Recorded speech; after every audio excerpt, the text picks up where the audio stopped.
భారత క్రికెట్ జట్టు ఏడాది తిరగక ముందే మరో ఐసీసీ టైటిల్ ను తమ ఖాతాలో వేసుకుంది. ఐసీసీ ఛాంపియన్స్ ట్రోఫీ 2025 విజేతగా టీమిండియా నిలిచింది. దుబాయ్ వేదికగా న్యూజిలాండ్ తో జరిగిన ఫైనల్లో 4 వికెట్ల తేడాతో విజయం సాధించిన భారత జట్టు ముచ్చటగా మూడోసారి ఛాంపియన్స్ ట్రోఫీ విజేతగా అవతరించింది.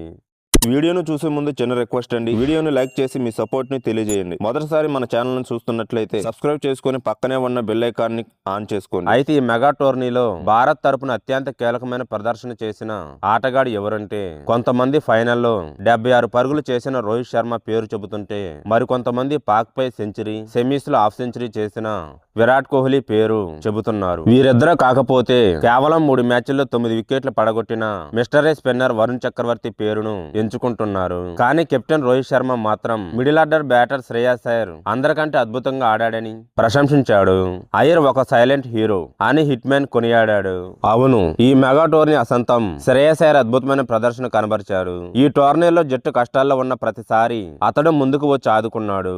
మిడిల్ ఆర్డర్ లో భారత జట్టు వెన్నెముకగా నిలిచాడు. న్యూజిలాండ్ తో జరిగిన ఫైనల్ మ్యాచ్ లోను అయ్యర్ కీలక ఇన్నింగ్స్ ఆడాడు. రోహిత్ శర్మ అవుట్ అయ్యాక అక్షర్ పటేల్ తో కలిసి 4 వికెట్ కు 61 పరుగులు మ్యాచ్ విన్నింగ్ భాగస్వామ్యం నెలకొల్పాడు. ఒకవేళ ఈ భాగస్వామ్యం రాకపోయింటే పరిస్థితి మరో విధంగా ఉండేది. ఓవరాల్ గా శ్రేయస్ 5 మ్యాచ్ల్లో 243 పరుగులు చేశాడు. ఈ టోర్నమెంట్ లో భారత్ తరపున అత్యధిక పరుగులు చేసిన ఆటగాడిగా అయ్యర్ నిలిచాడు.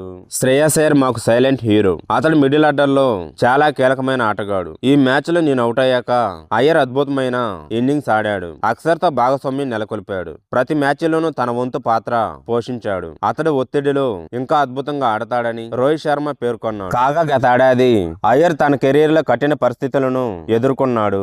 దేశవాళీ క్రికెట్లు ఆడాలన్న తమ ఆదేశాలను ధిక్కరించడంతో అయ్యర్ను సెంట్రల్ కాంట్రాక్ట్ నుంచి బీసీసీఐ తప్పించింది. అంతేకాకుండా అతడు జాతీయ జట్టుకు కూడా దూరమయ్యాడు. ఈ క్రమంలో అతడి పని అయిపోయిందని అంతా భావించారు. కానీ అయ్యర్ మాత్రం పడిలేచిన కెరటంలా తిరిగొచ్చాడు. దేశవాళీ క్రికెట్ లో అద్భుతమైన ప్రదర్శన కనబరచడంతో అతడిని సెలెక్టర్లు తిరిగి జాతీయ జట్టులోకి తీసుకున్నారు. తన రీఎంట్రీలో అయ్యర్ దుమ్ము లేపుతున్నాడు. ఈ క్రమంలో అతడికి తిరిగి సెంట్రల్ కాంట్రాక్ట్ ఇవ్వాలని బీసీసీఐ నిర్ణయించుకుంది. త్వరలోనే బీసీసీఐ అధికారికంగా ప్రకటించనుంది.